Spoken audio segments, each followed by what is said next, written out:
Hi there, Richard Fulmer here. Welcome to another edition of Richard's Rock Rambles. So we're going to carry on looking at some of the classic rock bands, primarily from the late 60s into the 70s. And if I think about the hard rock genre from that era, there's a top four for me that one has to talk about. I've spoken about two of them already, being Black Sabbath and Led Zeppelin. And the other two for me are Deep Purple and Uriah Heep. So today I'm going to be chatting about Deep Purple. They've got a number of studio albums out. In fact, there are 21 studio albums thus far. Yes, they're still going. Their most recent album actually came out this year, entitled Whoosh. Really great album. And what I like about Deep Purple and Uriah Heep and a number of other old bands, classic rock bands, is that they don't just rely on the hits anymore. They're still creating new music. It's exciting music. It's vibrant. It's energetic. Guys are full of ideas. The musicianship is still there. And that, to me, is what a heritage band should be all about. If you're a musician, you want to create. You don't want to just rely on your hits, the songs that everybody knows, because then basically you're just becoming a tribute act. And that doesn't really work for me. I think you've got to do something new to get, something to give to the fans that have followed you all those years. So I don't have all of the Deep Purple studio albums. So what I've decided to do is I'm going to rank my top 10, top 10 albums. Obviously, everybody has their own top 10, their own favorites. Please, guys, remember this is just my personal choice. It's not, something which everybody should ascribe to. A lot of these albums I have history with. I started collecting Deep Purple when I was in my teens, especially some of the 70s albums. And even some of the more recent stuff has been really good, really impressive. A number of lineup changes over the years. They started in 1968, so they've been going for a long time. The original lineup was Nick Simper on bass, Ian Pace on drums, Rod Evans on vocals, John Lord on keyboards, and of course Mr. Ritchie Blackmore on guitar. So that particular lineup did, I think, about 3 albums. And then we got to the Mark II, the famous Mark II, where Ian Gillan and Roger Glover came in on vocals and bass respectively. They lasted for what was known as the golden period of Deep Purple, when the hits were coming thick and fast. Then they were replaced by David Coverdale on vocals, Glenn Hughes on bass. And then after that, there were a number of other changes as well. Don Airey came in eventually on keyboards once John Lord had sadly passed. Joe Lynn Turner, vocalist, one-time vocalist for Rainbow, he lasted for 1 album. And the current guitarist, Steve Morse, he's been with the band for well over 20 years, and I think he's been with the band much longer than Ritchie Blackmore was ever there. The only guy who's been there right from the beginning is Ian Pace, the drummer. So he's seen all the lineup changes, been on all the tours. And these guys are now, in their late 60s, early 70s. So yeah, they've got quite a bit of history. So let's get into our ranking, my top 10 Deep Purple studio albums. Obviously, all these rankings that I've been doing, I'm not doing live albums. I'm going to be doing a separate live album sequence of videos, classic live albums, but we'll get to that at a later stage. And then I've got a couple of honorable mentions in the studio albums as well, which just didn't quite cut the top 10. So coming in at number 10 is an album from 2013, and it's an album called Now What by Deep Purple. And this is produced by the well-known producer Bob Ezrin, rock producer. He's done a number of albums over the years with different bands, and he really brought a new and fresh approach to the band, and you can hear he's given them an injection of new flavor to the style of recording, and I think it was just a good fit. He's now done 3 albums with them. and I think it works pretty well. This is the deluxe version, which has a bonus DVD where they chat with the band, and there's some bonus content as well, radio mixes, Perfect Strangers live, and Rapture of the Deep live. Let's see if I can show you a picture of the guys. There we are, all looking a little older, a little wiser, hopefully. And this album actually was dedicated to John Lord, because this was done shortly after he passed away, the great John Lord. Really nice guy, very humble, amazing keyboardist, especially on the Hammond B3. He was replaced by Don Airey, who's no slouch either. I mean, Don Airey's played with Rainbow, he's played with Ozzy, he's played with Sabbath, he's played with everybody. So, a good replacement, I think. So the songs on here is a simple song, Weirdistan, Out of Hand, Hell to Pay, which is a really great rock track. Some nice guitar work from Steve Morse. I just want to say something about Steve Morse. You know, there will always be the crowd that say, yeah, but it's not Blackmore, and you know, it's not, Steve Morse is not the same. No, he's not the same. Steve Morse has got his own style. He's a brilliant guitarist, very technical, and he's not Blackmore. There will never be another Blackmore. He has his own style, and Steve Morse is his style. So I think it's a bit unfair to try and compare the two. They're very different guitarists. A really nice guy, and he's got on famously with the rest of the guys in the band. You know, that's the thing. If you don't get on with the other guys in the band, it's never going to work. And they obviously saw something in him that they were looking for. And for him, it was a good fit as well. He was previously in bands like Kansas. He had his own Steve Morse band. And of course, way back when he was the guitarist in the Dixie Dregs. So he's no slouch on the guitar. And he can shred when he needs to. So yeah, Hell to Pay, that was a good track with featuring Steve Morse. Bodyline, Above and Beyond, Blood from a Stone, Uncommon Man, Après Vous, that's another track off here which became a hit, I think. All the Time in the World, Vincent Price, and It'll Be Me, which is an exclusive bonus track on this version here.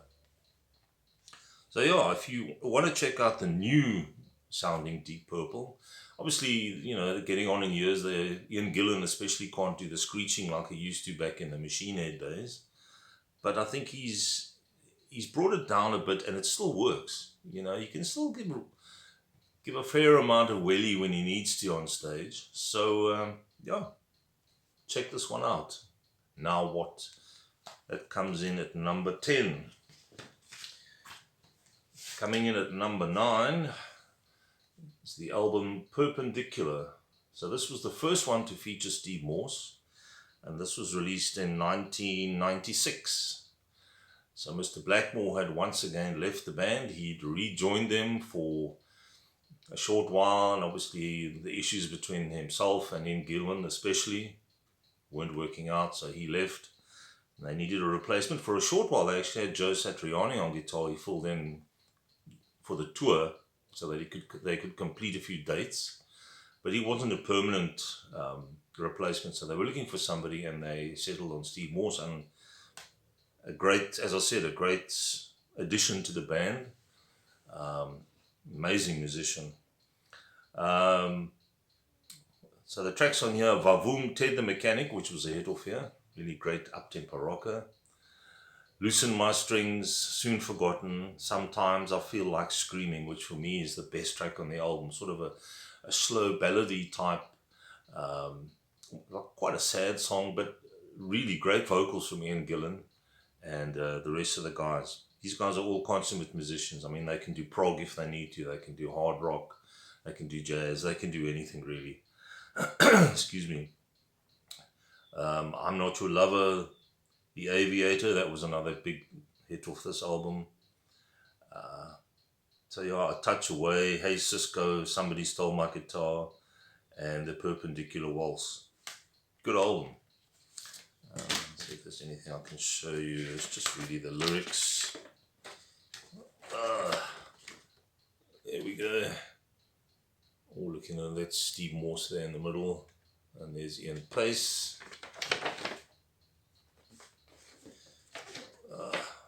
There's Mr. Gillan at the top there. So yeah, that was the first of, I think, a number of albums now that he's done with Deep Purple, Steve Morse. I think it's about 5 or 6 albums that he's done. So that's number 2. Sorry, number 9. Getting ahead of myself here. Number 8. We come to a record that I don't have a CD of. I do have the vinyl. There we go. Perfect Strangers. So this was the album that nobody thought would ever happen. Deep Purple have reunited after breaking up in 1976. And it's the classic Mark II lineup. Ritchie Blackmore, Roger Glover, Ian Gillan, John Lord and Ian Pace. And I must say they came back with a pretty strong album. You know, a lot of guys thought, oh, are they going to be able to cut it? It's been so many years since they've been on stage together. Can they still work together? Because they had serious issues in their initial breakup. But it worked pretty well. They had a good tour on the back of this album. And this came out in 1984. So when Deep Purple originally broke up in 76, quite a few subsequent bands went on to big things. Whitesnake, featuring John Lord and Ian Pace. Roger Glover went on to with Ritchie Blackmore in Rainbow. Ian Gillan had the Ian Gillan Band and the other band Gillan. Ian, as I said, Ian Pace was in Whitesnake. So the guys hadn't been idle. You know, they'd still been rocking out with other bands, still touring, still doing their thing, but they decided, hey, let's give it another shot. And it worked pretty well. Some of the notable tracks on here, Knocking at Your Back Door, that was a big hit. Great way to start the album, with some great keyboard work from John Lord. Under the Gun, Nobody's Home, Mean Streak, Perfect Strangers, the title track, was also a big hit off here. A Gypsy's Kiss, Wasted Sunsets and Hungry Days. Perfect Strangers. A really good album and one to check out. Great production on here as well, produced by Roger Glover and Deep Purple. He also produced a lot of albums during his time in Deep Purple, as well as with Rainbow. He produced quite a bit of stuff. So now we move on to number 7. Another vinyl. And this is from 1973. Who Do We Think We Are? From Deep Purple. A lot of people don't like this album, but I think it's got some merit. It's a pretty strong album with great bass work from Roger Glover and some great keyboard work from John Lord and guitar work from Ritchie Blackmore, even though at the time Blackmore was almost on his way out. I mean, the thing between him and Gillan was not good at this time. I mean, they could basically just about look at each other on stage. That's how bad it was. Woman from Tokyo, that was the big hit from this album, the first track. Mary Long, Super Trooper, Smooth Dancer, Rat Bat Blue, which is another cool track on here with some great drumming from Ian Pace. Place in Line and Our Lady. I like this album, I must say. It's the good production as well, especially on this vinyl. So yeah, if you want to check out the last sort of dueling between Mr. Blackmore and Ian Gillan, this would be it. After this, him and Roger Glover were given the old heave-ho. And then a new lineup came in. Right, now we come to number 6. Come Taste the Band. This is the only album to feature the late great Tommy Bolin on guitar, who replaced Ritchie Blackmore once he'd left for the first time. And this is a very different Deep Purple. It's very hard to, when you listen to this and you've listened to Machine Head and In Rock and what have you, you can't believe the difference. This was a funk-based album, funk and R&B influences from David Coverdale and from Glenn Hughes especially, and from Tommy Bolin. And I love this album. It's this is the bonus disc CD version. So there's quite a bit of info on here about the touring and what have you. There's a Kevin Shirley 2010 remixes the disc 2, so it's the whole album that's been remixed with a couple of bonus tracks as well. So this came out, as I said, Come Taste the Band, 1975.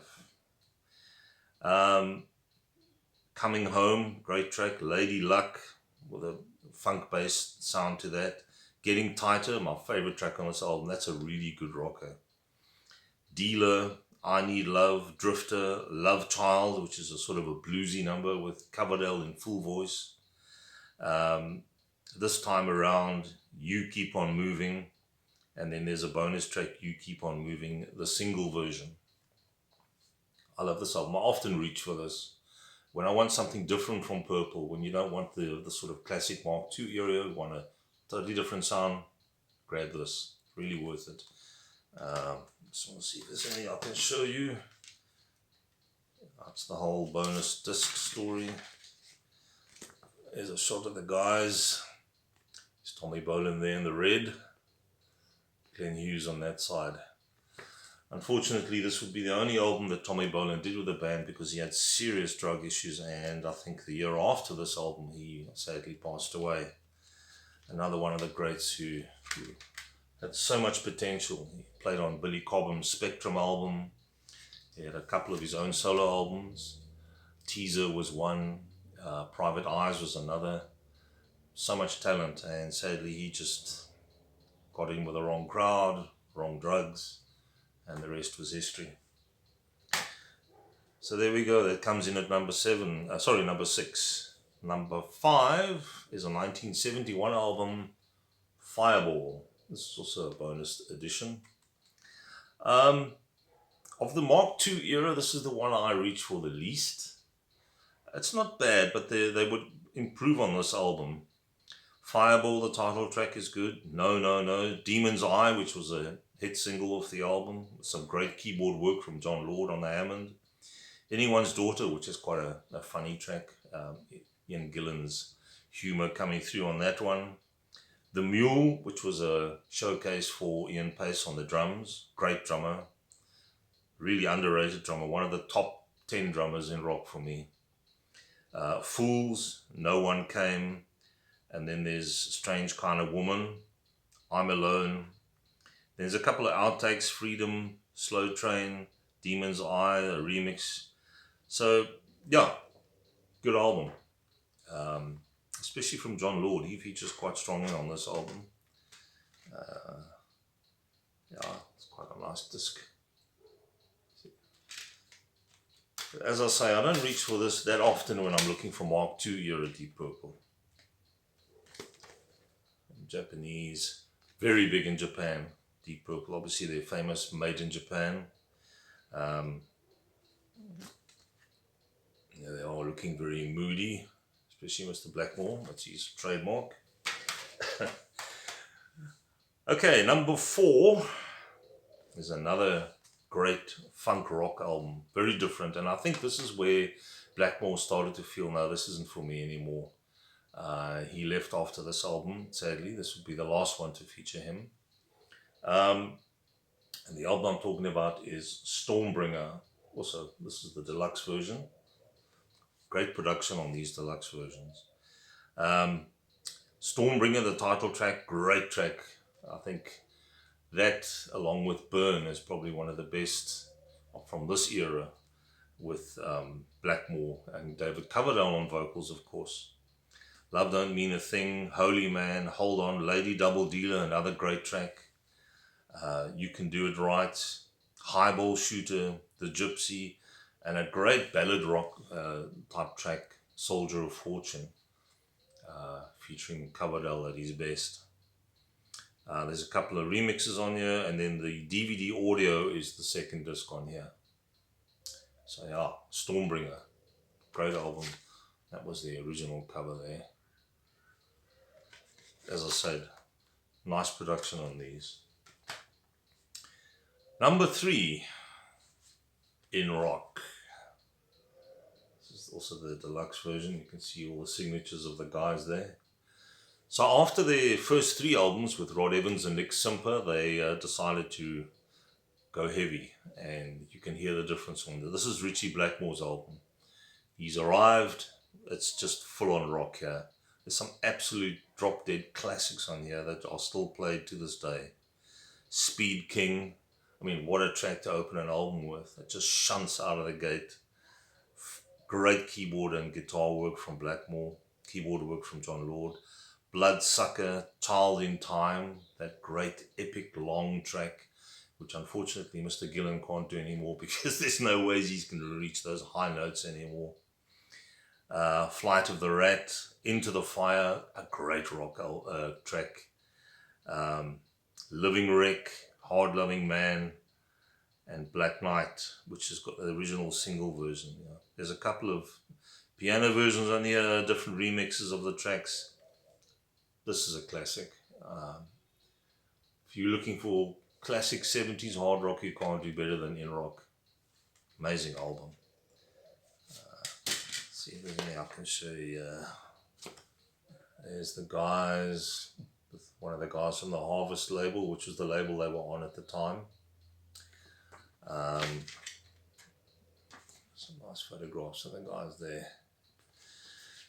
So yeah, In Rock, one of the classics from the early 70s, especially in the hard rock genre.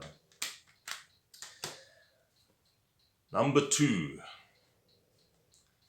Machine Head. And no, not for Smoke on the Water, which is on here, which is another track that I never need to hear again. It's been played to death. A great album nonetheless. Also a great kick-off track, Highway Star, which is full on rock. Maybe I'm a Leo, Pictures of Home, Never Before, Smoke on the Water.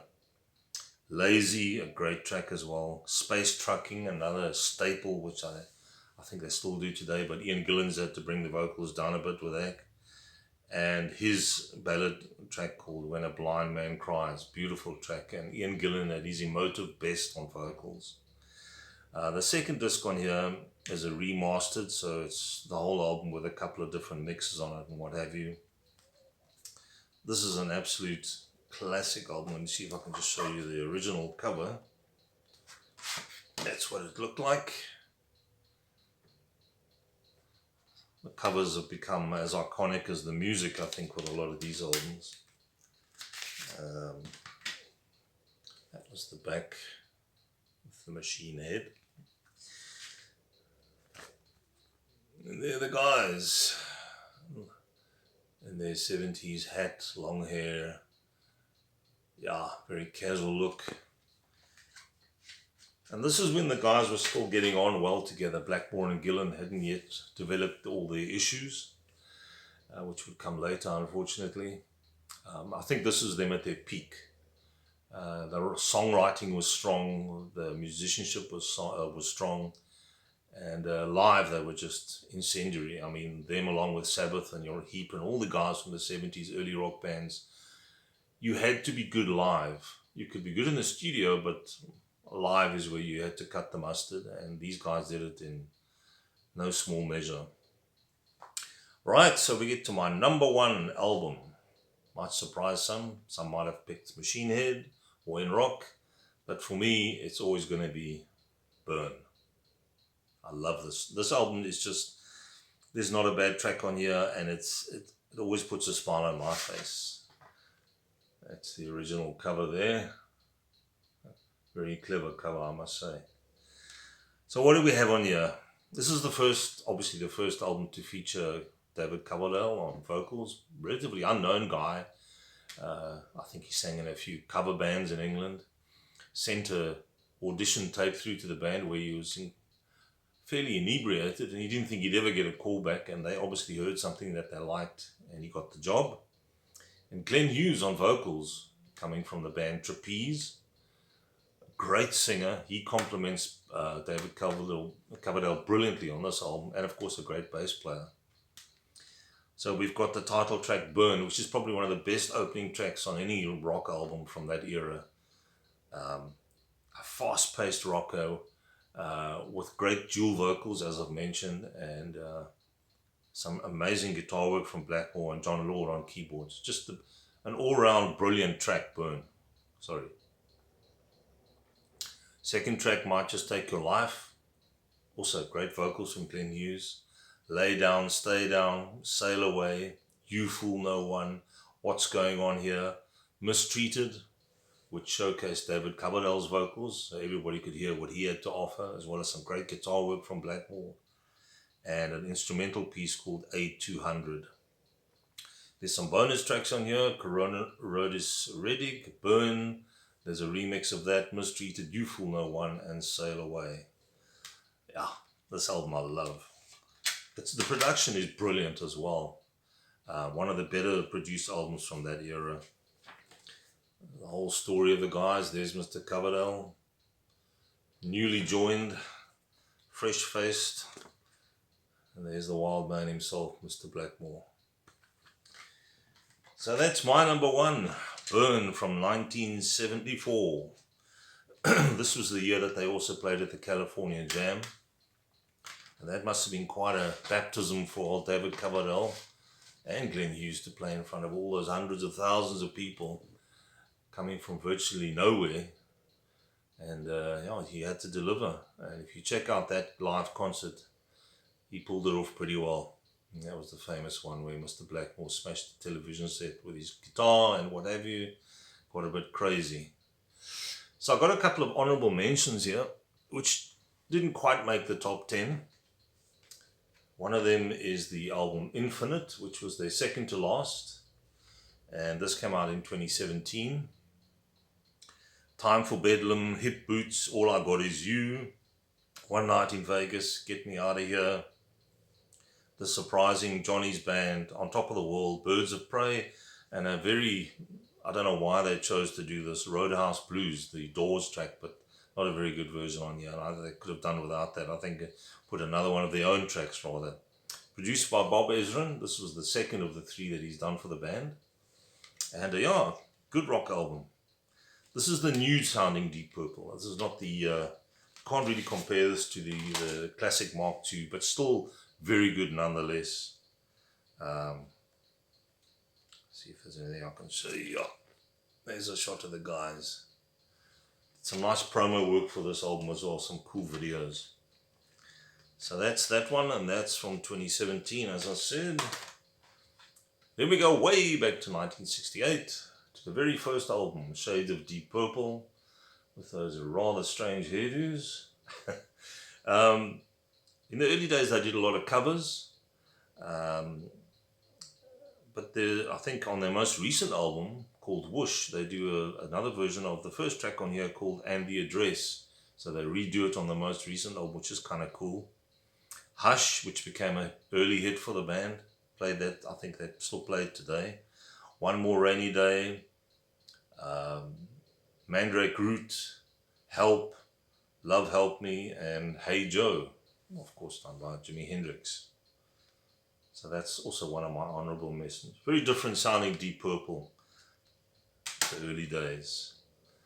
And the last one I want to mention is an album from 1998 called Abandon, the second one to feature Steve Morse. This is quite a heavy album, and some good production on here. Any Fool Know That, Almost Human, Don't Make Me Happy, Seventh Heaven, Watching the Sky, Fingers to the Bone, Jack Ruby. Yeah, good album. Let's see if there's anything in here.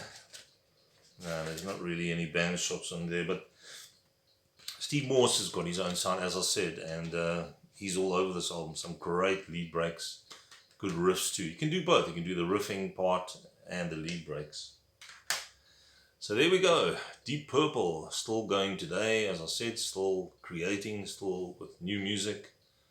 And along with Uriah Heep, I think those are the two of this sort of classic. Obviously Zeppelin's not around anymore, Sabbath have called it a day. So it's up to bands like this to keep the flag flying and keep touring. Obviously at the moment nobody's touring, so the new album by Deep Purple, Whoosh, they haven't even had a chance to tour on the back of. So hopefully in the new year, once everything settles down and some normality comes back to the live circuit, they'll be able to tour on the back of that album, which is a really good album as well. I haven't got that yet. As I said, there's a couple in the discography that I'm missing. Slaves and Masters is another one from Joe Lynn Turner, featuring Joe Lynn Turner. But yeah, 21 studio albums and still going. So I'd just like to wish everybody a safe, peaceful 2021, and hopefully it'll be better than this year, which has been a bit of a disaster. I think anything's better than this year. And keep on rocking, keep listening to good music, And guys, if you like the channel, please like and subscribe down below. And I'd also like to thank everybody for watching my channel this year. It was a new adventure for me, and I think it's gone pretty well. Any suggestions also down below? Bands you'd like to see me feature? Always welcome. And yeah, take care out there. Look after yourselves, and I'll see you again in 2021. Cheers.